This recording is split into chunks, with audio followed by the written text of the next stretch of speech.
හිතන්න පුළුවන්ද සුනකෙක් ලෝක සාමය වෙනුවෙන් පාගමනක් යනවා කියලා. ඒත් මේක ඇත්ත කතාවක්. ඉන්දියාවේ පාරකින් පටන් ගත්ත වීදි සුනකෙක් ඇමරිකාව දක්වා ගියපු හැටි. මේ තමයි ආලෝකා the peace dog. ආලෝකා කියන්නේ 2025-2026 කාලයේ ලෝකය පුරා වෛරල් වුණු නමක්. ඒත් ඔහු මුලින්ම ඉන්දියන් පරයා කියන බ්‍රීඩ් එකට අයත් ඉතා සාමාන්‍ය වීදි සුනකෙක්. හැබැයි ඔහුගේ ජීවිතය වෙනස් වුණේ එක් අමුතු මොහොතකින්. 2022 දී පූජ්‍ය පඤ්ඤාකාර හිමියන් ප්‍රමුඛ වියට්නාම් සම්භවයක් ඇති ඇමරිකානු භික්ෂුන් වහන්සේලා කණ්ඩායමක් ඉන්දියාවේ සාම පාගමනක යෙදී හිටියා. ඒ වෙලාවේ බටහිර බෙන්ගාලයේ කල්කටා නුවර වීදියේ ඇවිදිමින් සිටි එක් සුනකෙක් ඒ භික්ෂුන් වහන්සේලා කණ්ඩායම පස්සෙන් එන්න පටන් ගත්තා. කවුරුත් හිතුවේ මේ සුනකයා ටික දුරක් ගොස් නතර වෙයි කියලා. ඒත් සිදුුනේ වෙනස්ම දෙයක්.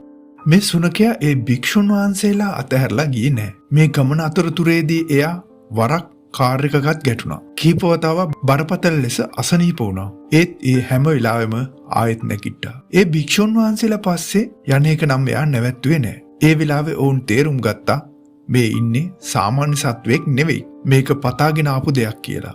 අවසානයේ භික්ෂුන් වහන්සේලා ඔහුට නමක් දුන්නා. ආලෝකා. උන්වහන්සේලා ඔහුව තමන්ගේම කරගත්තා. ඒ විතරක් නෙවෙයි. ඇමරිකාවටත් එක්කරගෙන ගියා. පාරක ගෙවූ ජීවිතයෙන් පසුව සාමයේ සංකේතයක් වුණා. 2025 ඔක්තෝබර් 26 ටෙක්සාස් වල ෆෝර්ට් වර්ත් වලින් පටන් ගත්තා භික්ෂුන් වහන්සේලා 19 දෙනෙක්ගෙන් සමන්විත වොෂින්ටන් DC දක්වා යන සාමපාද යාත්‍රාවක්. එය සැතපුම් 3700ක් විතර දුර යන ගමනක්. මේ ගමනට ආලෝකත් එකතු වුණා. සමහර වෙලාවට පයින් ගියා.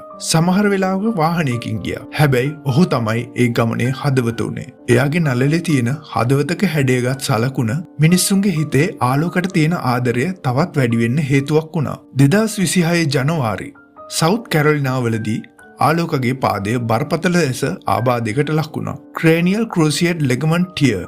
එය ධනේ සංධිය ආශ්‍රිත රෝගී තත්ත්වයක්. ඒ සඳහා සැත්කමක් කරන්න නිර්දේශ වුණා.